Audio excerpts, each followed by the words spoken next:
I found your prosthetic leg. Cowabunga, bruh. Now you can get up from that hammock. Your butt must have a nasty hammock imprint by now. Well, yeah. Actually, my other leg is totally asleep too. Maybe I should keep meditating for a while, brah, to see if it wakes up. But hey, I owe you one. Actually, why don't we go to your grandpa's hut to revive the parrot? Alright, brah, but keep it cool. Hurrying is for the weak of bladder and bad burglars. You can't imagine how many memories this brings back, brah. The throne, the tikis, the turtle shells. By the way, did I tell you that my Kapuna discovered an underwater tunnel that goes beneath the island? Turns out the sea turtles pass through it to reach the lake and enjoy mating season, cause... Kai, could you explain this to me some other day? If we wait too long, poor Aolani may end up with a terminal case of life ache. Maybe you're right. Wait a sec. I'm gonna put on my working gear. Okay. Let's just hope he doesn't doze off while he's changing. Bad news, brah. Man, that was speedy. I can't find my Kapuna's grammarium anywhere. Grammarium? Yeah, his book of spells. That's where his poultry reviving spell is. So if we don't find it, I can't get Aolani to snap out of it. Maybe we should split up to search around. Alright, where do you want me to look? I got it. You search the physical plane of existence, brah. And I'll explore the spiritual side. I'm gonna start meditating right away to see if I can find it. Man, is he a lazy bum or what? Well, better get down to searching. Yeah, I'll wake him up.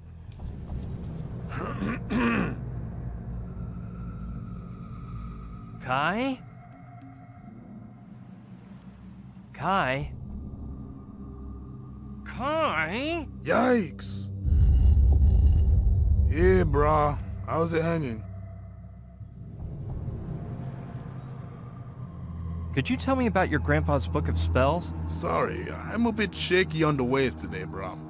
But that always happens when I get back from the astral plane. Just now, I was gazing at the statue of the poultry god, standing in the Tiki temple. It's awful that those soldiers took over a site that was so sacred to my people. What do you want to know about the grammariums? Could you describe your average grammarium for me? There's not like a general rule, brah. Every kahuna makes and decorates his grammarium whatever way he wants. However, the more it weighs the better, because that means it's got lots of spells inside. My kapunas was pretty lightweight, but he won several intra-insular design competitions thanks to those metal book covers. There's no special place where grammaria are usually stored? You never store grammarium, brah. A good kahuna is always supposed to keep it on him, until death and beyond. So it's probably inside your grandpa's coffin. Well, yeah, now that you say so, that would explain why it's not sitting around. Well, getting back to our previous topic. See ya. Sorry for disturbing your spiritual search. Don't sweat it, brah. I can shift between the material and metaphysical planes faster than a tidal wave. And anyway...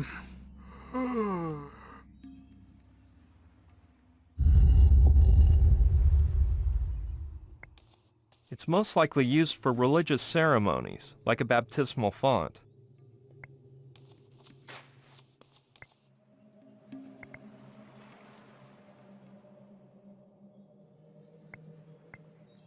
They just look like kitchen utensils at first, but then you start to wonder what's been cooked with them.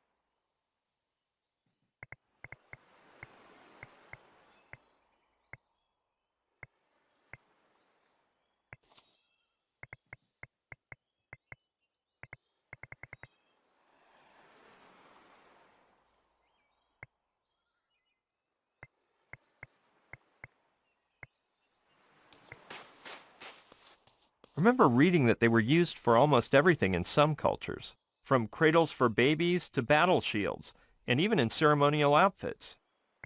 Something with so many uses can't just be left here. Eeny, meeny, miny, mo. You're it.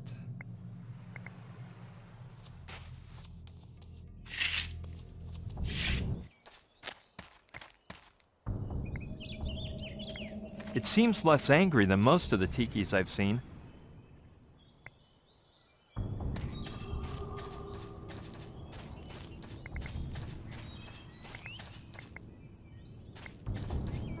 Looks like a primitive cemetery. It doesn't even have a refreshment stand.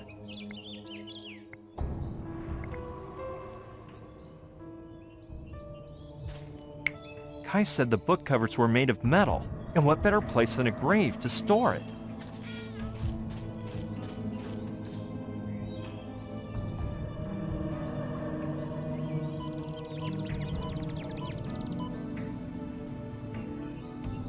Not here.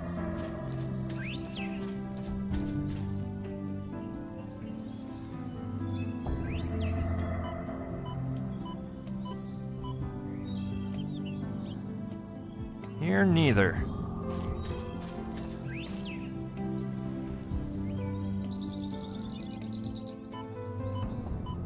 Bingo.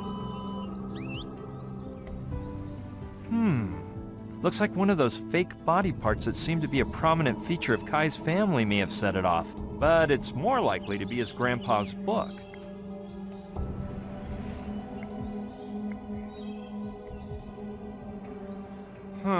This isn't exactly the handiest shovel, but it'll do the trick for digging.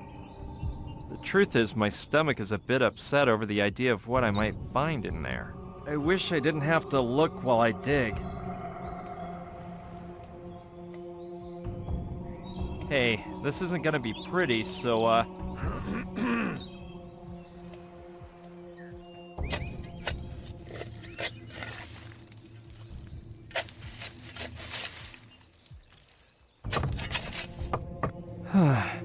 finally made it to the coffin. Let's open the lid respectfully. Oh shoot, it broke. Whoa, this guy sure got hit with the ugly stick. And he's missing an arm, just like Kai mentioned. So where's the book? I'm not seeing it.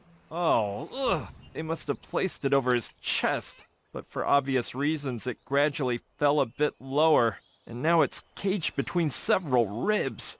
I guess it's time to operate.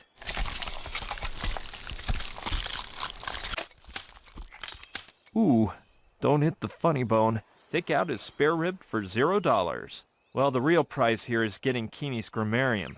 Ugh, it's covered with maggots. Down, you beast! Okay, here goes. Keeney Papamoa's grammarium. This is one bodacious old book. And now, let's hand it over to Kai.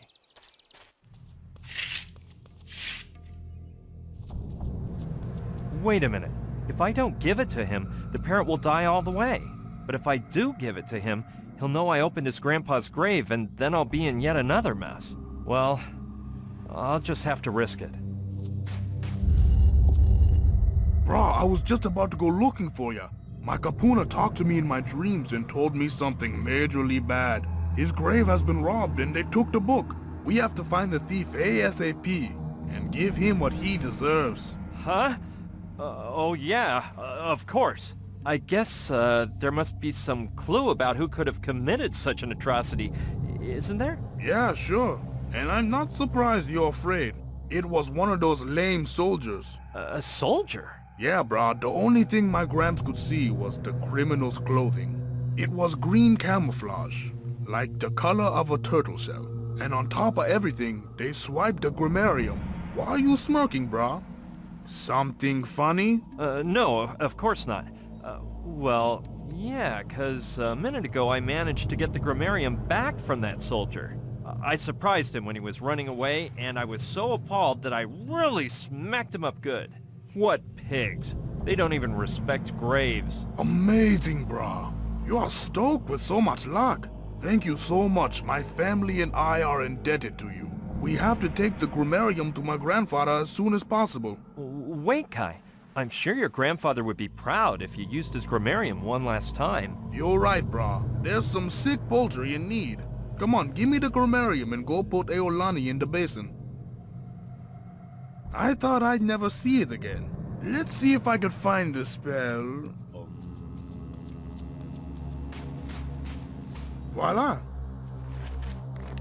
Guinea Papamoa's poultry reviving spell. Hold bird carefully and remove feathers. Take 2 lemons, 1 mango, 3 coconuts, and a millstone. And stick them up the bird's wazoo.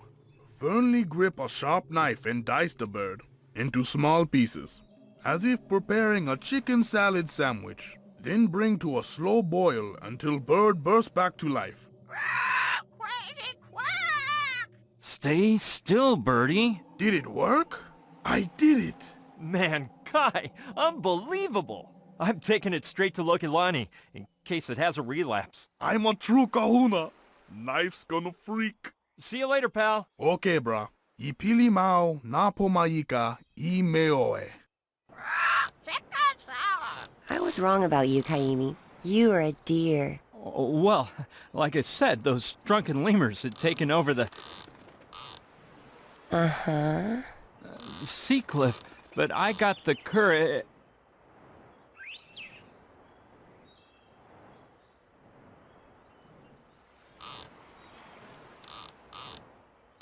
But Close your little mouth. Let's go to my place. Come on, Eolani.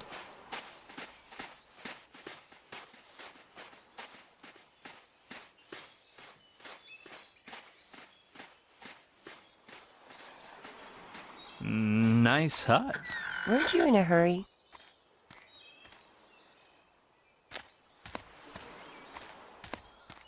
Okay, off with your clothes. My clothes? You don't think you'll look like a scientist in that, do you? Yeah, but why? Are you taking off yours? Shut up, silly, and come here. What are you gonna do? Chicken salad! No, I'm not sure if this is necessary. First rule of movie makeup artistry. The actor's face must be completely relaxed, and you are really tense. I know how to loosen you up, though.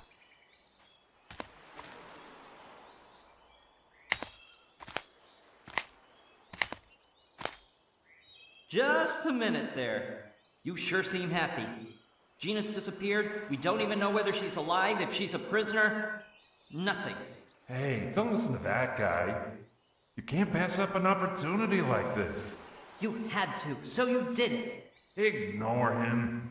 It just doesn't seem right to me. And you hardly know that girl in there. And Come on now. Didn't we talk about how there are times in life when you have to know how to say... Hey, what the heck? Kaimi, get in here. When the times get tough, the tough get a little crazy. Stop messing around. We've got a lot of work to do. Oh, Come on, sit down. I'll start by cutting your hair. no way. I've been letting it grow for months. Look, do you want to look like the guy in the picture or not? Yeah, but But nothing. By the way, this may be a good time for you to explain why we're doing all this, don't you think? you're right. It's the least I owe you, but get ready, 'cause it'll take a while. My friend Gina wanted to visit Mulla Island, so this morning we woke up early to... Perfect. My former boyfriend Zabi's clothes fit you like they were tailor-made. Do Naguki's glasses bug you? No, we seem to have the same lens prescription. Yeah, his eyesight wasn't really that bad. But since he was a physics student and a boring, shy bookworm, they looked right on him. Yeah, I know some guys like that. Well then, Wait a sec. That suitcase there used to belong to Hyun, my Korean ex.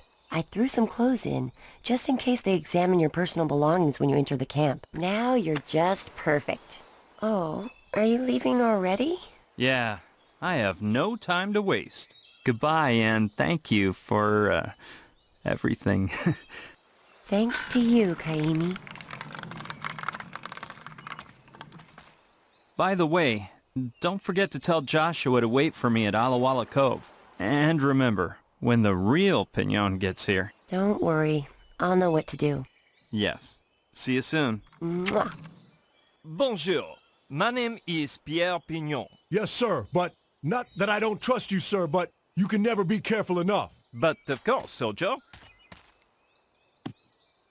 Correct. Welcome, Professor. Marine Zachariah O'Connor, at your orders.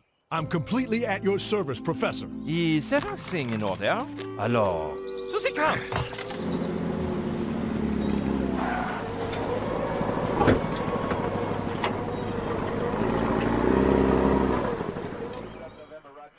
So, I finally managed to infiltrate the military camp.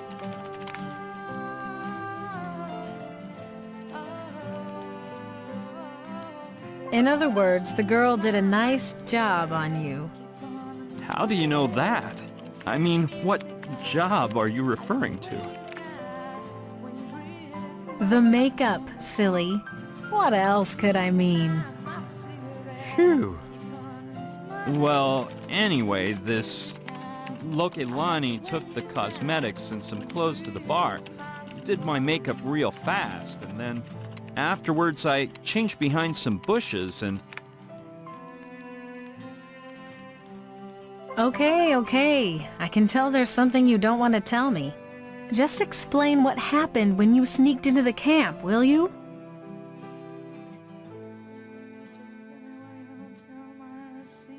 All right. It's a miracle I'm alive, Sushi. The whole thing made a 180-degree turn, and nothing had prepared me for what was waiting inside. What I did figure out fast was that they were desperately awaiting Pignon's arrival. No sooner did I set down the suitcase in my tent than O'Connor told me the colonel was requesting to meet with him immediately. I tried not to get nervous. If Kordsmeyer recognized me, my fate could be sealed. And when I got to his tent...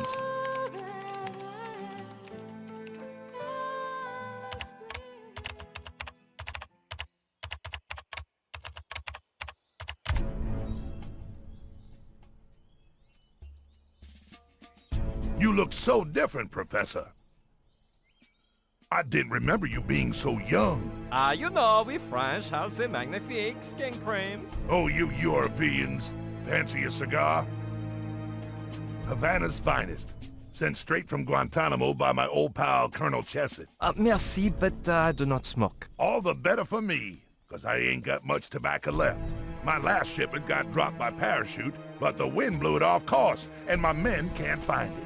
You should to smoke un peu less, Monsieur le Colonel. I'm twice your age, Professor, so save your advice for the younger whippersnappers. Flower pot? Yes, my colonel? Tell Chapman everything's ready. Send him in. Professor, I'm gonna put my cards on the table. They say you're the best contractor around since Simon retired. And if I remember right, you were his right-hand man in Operation Platypus Dream. Oui, now I remember. That was so funny. A jolly good old time you had, huh? Ha! Who could have known there'd be a rock slide right during the exchange? If they hadn't whipped out that amazing weapon, Simon already christened it as... what was it again? Oui. I began to remember. Truly magnifique. The NG-0. It vaporized those rocks instantaneously.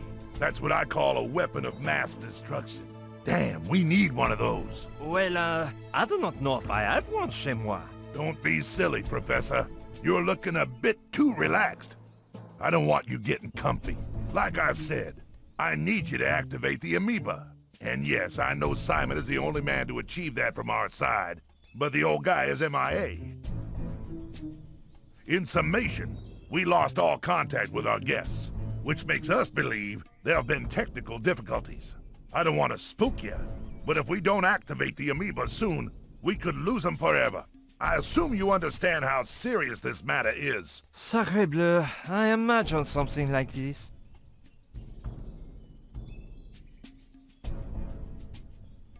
I can't quite figure out your accent, Professor. Louisiana? Moi? But I am French, monsieur. Oh yeah, France. Great generals, the French. Julius Caesar, Napoleon, Don Quixote. Chapman, it's about time.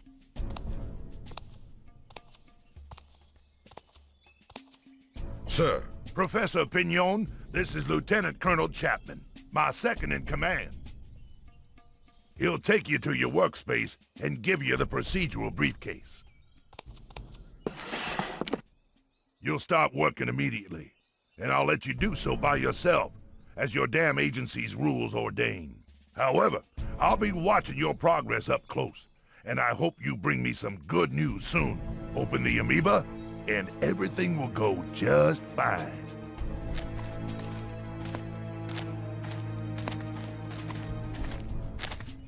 This way, Professor. Careful with the stairs.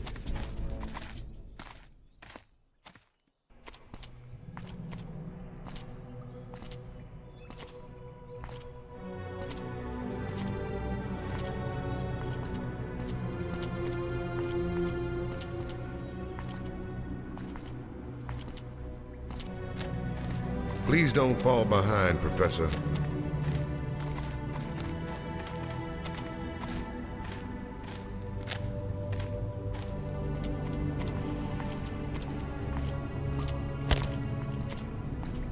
Okay, Professor, here you are. Ooh la la, c'est magnifique. This was the first room the archaeologists excavated. The public only had access to the Tiki Temple room, and they made this room into their center of operations. It's shameful the way we evacuated them out of there, and with no prior warning or reasonable explanations. We used to act with decency and honor. Ah oui, I remember. With the major decency. I'll leave the procedural briefcase here for you. Inside the computer on that desk is all the information gathered about the amoeba by Simon in the past few years, before his sudden departure. Anyway, I know you're aware of this, but let me insist about the catalyzing glove. As you know, the original was accidentally broken during the dream of the hippocampus, and the budget to make this replica was more than all the lunar missions combined. So don't forget, protect that glove with your life. Do not worry, Monsieur Chapman. Merci for reminding me. Don't thank me. As you know, I merely obey orders I disapprove of. Well, Professor, I'll let you work. God help you. Au revoir.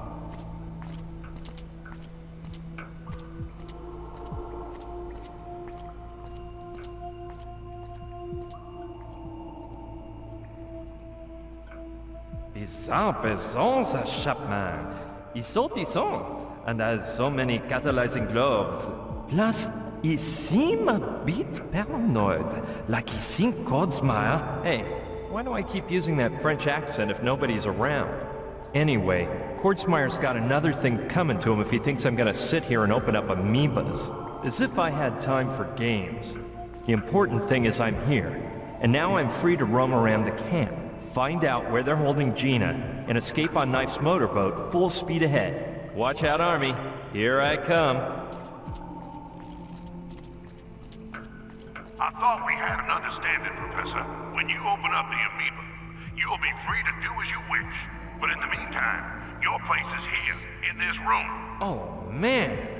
The thing is, I take the 15 daiquiris in the boat, and since there's no lavatory, I have the need of doing le pipi. Give it up, Professor. Even though I can see you perfectly, I can't hear you. Ah, no? And if I want to the 1-2 punch on the face? I repeat, I cannot hear you. So please shut your mouth and get down to work. Well, I guess this means he can't hear me.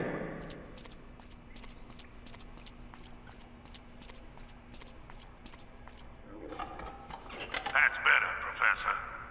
Don't forget, I'm watching you. Let's see what I can cook up to get out of here now. And fast, because Pignon might arrive at any moment. I hope Lokelani can keep him stalled at the beach. Hey, Lukeloni? How long do you say it'd take to pick me up? I hope long enough for me to get to know you, Professor. May I call you Pierrot? Yes, but maybe I'd better head for the camp on my own, no? Brian,